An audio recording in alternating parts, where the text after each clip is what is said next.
Kamusta sa lahat? Maligayang pagdating sa aking channel. Nandito kami na may bagong video.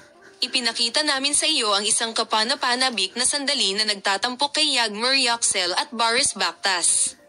Ang mga mahuhusay na aktor na ito ay kilala sa kanilang hindi kapani-pani walang on-screen na chemistry. Ngunit alam mo ba na pareho rin silang mahilig sa musika? Lumipat tayo sa oh so magical moment kung kailan sila nagsasama-sama para kumanta ng isang magandang kanta. Isang kasiyasyang gabi nang magulat ang ulan at kapayapaan sa kanilang mga tagahanga sa pamamagitan ng pagtatanghal ng isang duet sa live broadcast.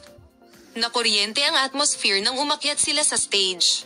Habang si Yagmur, na nakasuot ng nakamamanghang asul na damit, ay mukhang kumpiyansa at nagliliwanag, si Boris ay nabighani din sa palabas sa kanyang casual ngunit nakaistilong damit. Ang napili nilang kanta ay isang romantikong himig na yumantig sa puso ng lahat. Ang kanilang mga boses ay ganap na pinaghalo, na inilalantad ang kanilang mga nakatagong talento na higit pa sa pag-arte. Hindi napigilan ng mga tagahanga ang palakpakan at pagkanta. Lumikha ito ng isang mahusay na ugnayan sa pagitan ng mga bituin at ng madla. Ang hindi inaasahang duet na ito ang naging highlight ng gabi at pinag-usapan ng lahat ang kanilang hindi may kakailan na chemistry at musical talents.